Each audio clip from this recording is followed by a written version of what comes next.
Okay, so today's topic is force between parallel current carrying wires. So we'll be learning how to calculate force between two wires, when the force will be attractive, when the force will be repulsive, and also there is one very important definition of 1 ampere. So you have to write down the derivation also, and you have to write down the definition of 1 ampere also. Okay, so let's move forward.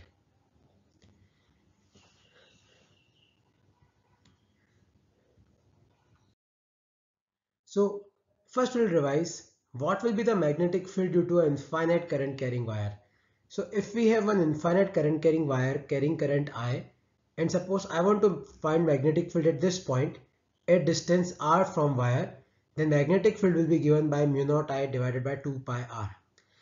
This we have already derived using Ampere circuital law, and also the direction of magnetic field will be given by thumb rule. So you have to put your thumb on current. So this side the magnetic field will be outwards, and on this side the magnetic field will be inwards. So you have to remember this formula, that what will be the magnetic field due to an infinite current carrying wire at distance r from wire.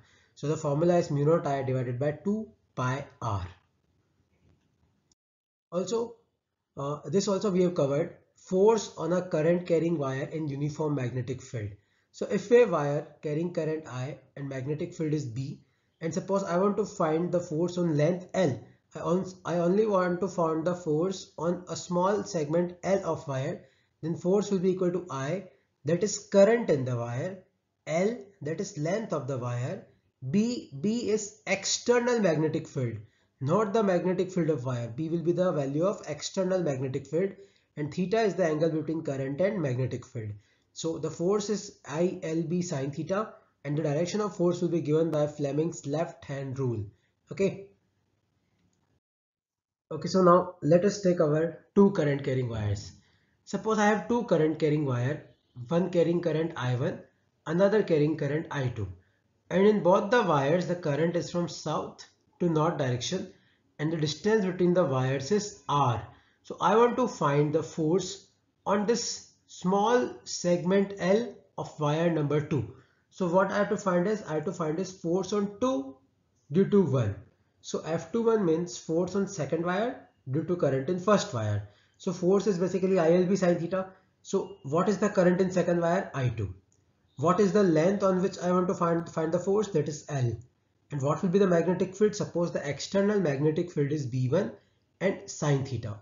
Now the magnetic field at I2 is only due to I1, and I2 is at a distance r from I1.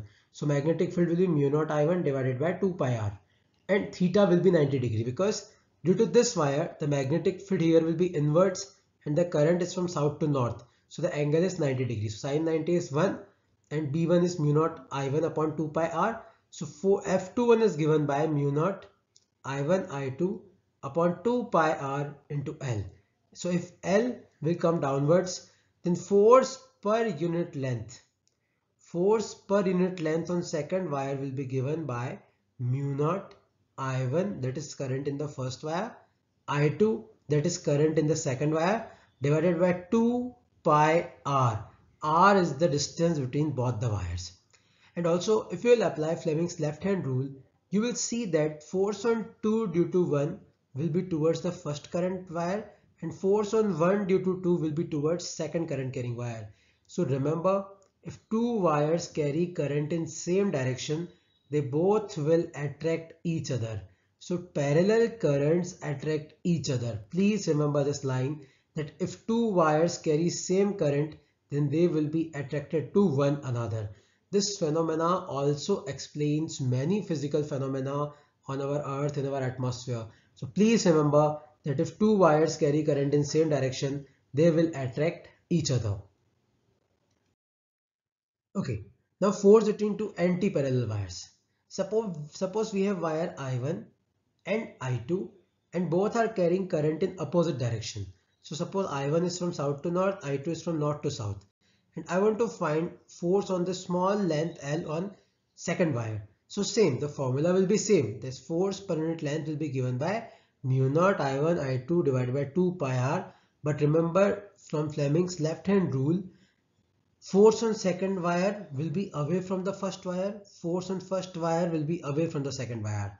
So if two wires carry current in opposite direction or if they are anti-parallel, then they will repel each other. So opposite currents repel each other and parallel currents attract each other. Okay, so you have to remember all these formulas regarding how the current carrying wires will attract or the current carrying wires will repel. Please remember all these formulas. And finally, the definition of 1 ampere. So what will be the definition of 1 ampere? So force per unit length between two wires is given by mu naught I1 I2 divided by 2 pi r. So if I'll put mu naught to be 4 pi into 10 raised to power minus 7, I1 to be 1, I2 to be 1 and R to be 1, then force per unit length will be given by 2 into 10 raised to power minus 7 Newton per meter. Now, what is the meaning of 1 ampere?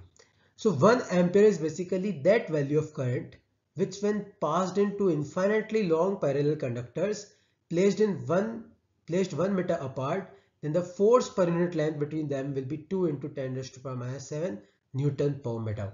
Please remember this definition of 1 ampere. This definition of 1 ampere is very important. Like how will you define 1 ampere?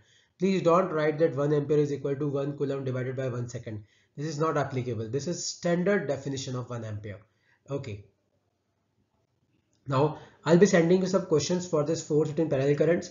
Please solve them and let me know if you have any doubt.